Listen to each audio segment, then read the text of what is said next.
ঠিক পাশেই ছিল বাবা আর ছেলের একটা ছোট্ট দল। তুমি কি জেতার জন্য লড়বে নাকি চলে যাবে? আচ্ছা, আপনার কি কাজ আছে? আমি ছুটি নিয়ে নেবো, আমি আরো কিছুদিন থাকছি। আর প্রোডিউস সেকশনে ছিল একটা দল যার নাম ছিল দ্য ইনোভেটরস, যার একজন সদস্য প্রেগনেন্ট অবস্থায় এই চ্যালেঞ্জে অংশ নিচ্ছে। আজ আমার 11 সপ্তাহ পূর্ণ হলো, হয়তো এই প্রথম বিস্ট বেবি।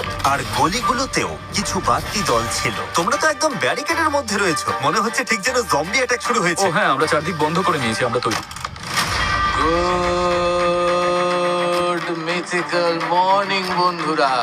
আমাদের $2.5 লাইনে আছে। এখন চাইলে যেতে পারেন, যদি থাকার ইচ্ছে না থাকে তবে এখনই চলে যান। ঠিক আছে, টাটা।